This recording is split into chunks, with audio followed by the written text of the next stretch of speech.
ஒவ்வொரு நட்சத்திரங்களுக்கும் என்ன மாதிரியான பலாபலன்களை இந்த ஏப்ரல் மாதம் கொடுத்து கொண்டிருக்கிறது அப்படின்னு பார்த்துட்டு இருக்கோம். அந்த வரிசையில் கடைசியாக பார்க்கக்கூடிய நட்சத்திரம் புதனின் அதிக ஆளுமை வாங்கிய மதிநுட்பத்தால் அறிவு நுட்பத்தால் தன்னுடைய அழகால் அனைவரையும் கவரக்கூடிய ரேவதி நட்சத்திரக்காரர்களே. அழகுன்ற தாண்டி அறிவு தான் அங்கே வேலை செய்யும்.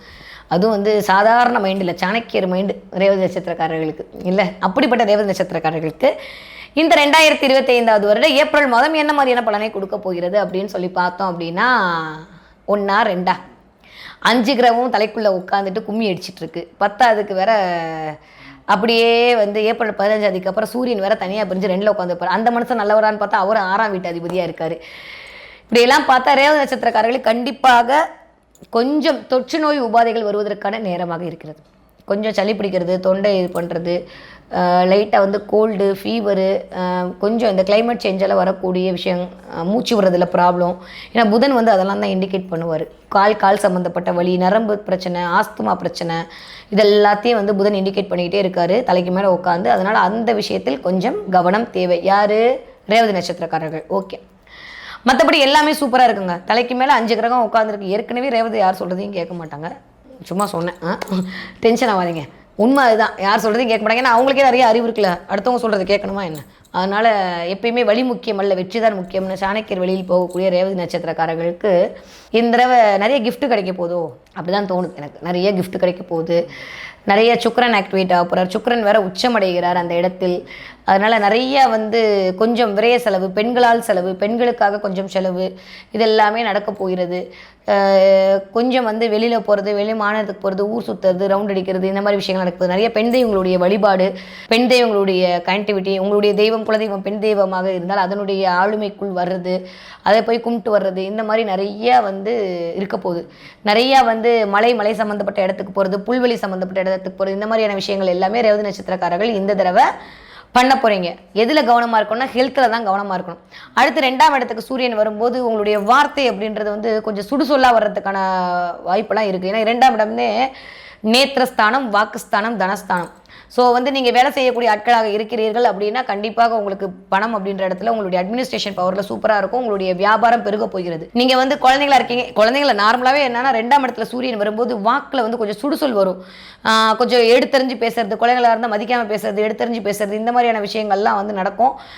அதே மாதிரி சூரியன் அப்படின்றவர் வந்து உங்களுக்கு 6ஆம் வீட்டு அதிபதியாக வரனால கொஞ்சம் வந்து குழந்தைங்களுக்கு கொஞ்சம் உடல் ரீதியான ப்ராப்ளத்தை கிரியேட் பண்ணி கொடுப்போம். அதில் கொஞ்சம் கவனமாக இருந்து கொள்ளும். நீங்கள் ரேவதி நட்சத்திரக்காரர்களாகவே இருந்திருக்கலாம், ரேவதி நட்சத்திர குழந்தைகளாகவே இருந்தீர்கள்னா இதில் கவனமாக இருங்கள். நீங்கள் வந்து ஒரு 15 வயசுலேருந்து ஒரு 30 வயசுக்குள்ளே இருக்கக்கூடிய ரேவதி நட்சத்திரக்காரர்களாக இருந்தீர்களே ஆனால் கண்டிப்பாக உங்களுடைய பேச்சு அப்படின்றதுல ஒரு பெரிய ஒரு தெளிவு இருக்கும், ஒரு ஆளுமை இருக்கும், ஒரு திடமான ஒரு பேச்சாக இருக்கும், மற்றவர்கள் பார்த்து வியக்கக்கூடிய பேச்சாக இருக்கும். அதனால் அதுவே உங்களுக்கு ஒரு சூப்பரான டைம் பீரியட் கிரியேட் பண்ணி கொடுக்க போகுது.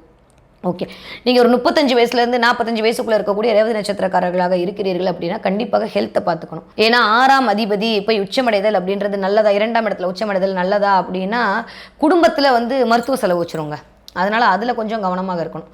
குடும்பத்தில் மருத்துவ செலவு வைக்கிறது, தாத்தாக்கு வைக்கிறது, பாட்டிக்கு வைக்கிறது, அப்பாவுக்கு வைக்கிறது, அம்மாவுக்கு வைக்கிறது, உங்களுக்கே வச்சுக்கிறது, இந்த மாதிரி குடும்பத்தில் இருக்கவர்களுக்கு மருத்துவ செலவை உண்டாக்கி விடுவதற்கான வேலை. இன்னும் சொல்லப்போனால் புதன் அப்படின்னாலே பெண் தான். ஸோ உங்களுடைய பெண் குழந்தைங்களுக்கு, பெண்களுக்கு மருத்துவ செலவு வைக்கிறது, பெண் குழந்தைங்களோட உடல்நிலை முடியாமல் போகிறது, இதெல்லாம் ரேவதி நட்சத்திரக்காரர்களுக்கு கொஞ்சம் லைட்டாக எட்டி பார்க்கக்கூடிய தன்மையாகத்தான் இந்த ஏப்ரல் மாதம் அப்படின்றது இருக்குது. ஓகே, நீங்கள் ஒரு 50 வயசுலேருந்து ஒரு 70 வயசு 80 வயசுக்குள்ளே இருக்கக்கூடிய ரேவதி நட்சத்திரக்காரர் இருந்தால் கண்டிப்பாக உங்களுக்கு அந்த வீசிங் ட்ரபிள், மூச்சு வரதுல பிரச்சனை, இதெல்லாம் கொஞ்சம் கவனமாக பார்த்துக்கொள்ள வேண்டும். அப்போ என்னென்ன முன்னாடியே ப்ரிகாஷன்ஸ்லாம் எடுத்து வச்சுக்கோங்க. முன்னாடியே பேராசிட்டமால் பேன்லாம் வாங்கி வச்சுக்கிட்டீங்க அப்படின்னா பெருசாக ஒன்றும் நம்ம கவலைப்பட்டுக்க வேண்டிய அவசியம் இல்லை. ஏன்னா 2ஆம் இடத்துல சூரியன் வரும்போது கண்டிப்பாக எப்படியும் மாத்திரை பர்சுக்குள்ளே தான் போட்டு சுற்றுவீங்க. இதெல்லாம் நடக்கும்.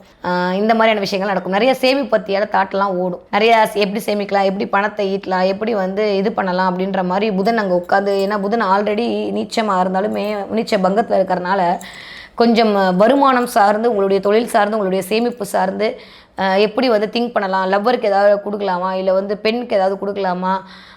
புதன் அப்படின்னாலே 2ஆம் சகோதரன், சின்ன சகோதரனுக்கு ஏதாவது கல்யாணம் ஆகிறது, இந்த மாதிரியான விஷயங்கள் எல்லாமே, அதுக்கு பொண்ணு பார்க்கறது, இந்த மாதிரி நல்ல விஷயங்கள் எல்லாமே வீட்டில் இந்த ஏப்ரல் மாதம் அப்படின்றது நடப்பதற்கான முகாந்திரங்கள் எல்லாம் தெரியுது. ஸோ ரேவதி நட்சத்திரக்காரர்களை பொறுத்த வரைக்கும் எல்லாமே பார்த்திங்கன்னா நல்லா தான் இருக்குது.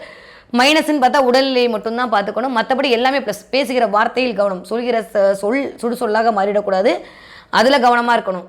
செயலில் நீங்கள் செஞ்சு காட்டினா போதும். செஞ்சுட்டு அப்புறம் எல்லாரும் உங்களை அசிங்கப்படுத்துகிற மாதிரியான சூழல்லாம் கிரியேட் ஆகிடும். கொஞ்சம் சின்ன பிள்ளைங்களா இருந்தால் தயவு செஞ்சு கொஞ்சம் மரியாதையோட பேசுங்க. அதுவே உங்களுக்கு தேவையில்லாத ஒரு மனக்குறையை கொண்டு வந்து கொடுக்கறதுக்கூடிய டைம் பீரியடை கொண்டு வந்து சேர்த்துரும். ஏன்னா சூரியன் வந்து அங்கே உட்காந்துருக்கும்போது அடக்கி ஆளக்கூடிய தன்மையெல்லாம் அங்கே வந்து கொடுப்பாரு. அதனால் அதில் கொஞ்சம் கவனமாக இருந்து கொள்ளுங்கள்.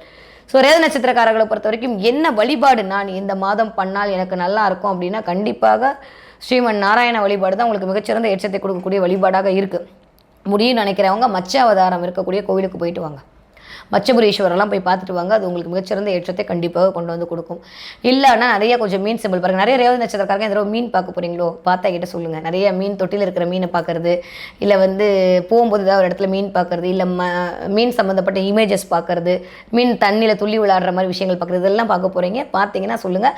அப்படி நீங்கள் பார்த்தீர்களே ஆனால் கண்டிப்பாக பிரபஞ்சம் உங்களோடு இருப்பதற்கான சூட்சம ரகசியத்தை உங்ககிட்ட கொடுக்குதுன்னு அர்த்தம். சந்தோஷமாக இருக்க வேண்டியது. அப்போ இருந்து நீங்கள் கவலையப்பட வேண்டாம், எல்லாமே உங்களுக்கு சக்ஸஸ் ஆகத்தான் ஆக போகுது அப்படின்னு. பார்க்காதவங்க கவலையப்பட வேண்டாம், கண்டிப்பாக அடுத்த தடவை உங்களை பார்க்க வச்சுருவார். எப்படியாவது இந்த மாதம் நீங்கள் பார்த்துருவீங்க. பார்த்தா எனக்கு கமெண்ட்டில் சொல்லுங்கள். ஸோ மீன் சம்மந்தப்பட்டு தண்ணீர் சம்மந்தப்பட்டு இந்த தடவை மீனராசியில் இருக்கக்கூடிய ரேவதி நட்சத்திரக்காரர்களுக்கு அழகாக இந்த ஏப்ரல் மாதம் இயங்க போகிறது.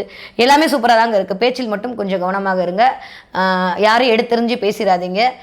கொஞ்சம் குடும்ப உறுப்பினர்களுடைய ஹெல்த்தை பார்த்துக்கோங்க. மற்றபடி ரேவதி நட்சத்திரக்காரங்களுக்கு எல்லாமே வெற்றியை தரக்கூடிய வாய்ப்பாகத்தான் இந்த ஏப்ரல் மாதம் இனிதே ஆரம்பம் ஆகிறது.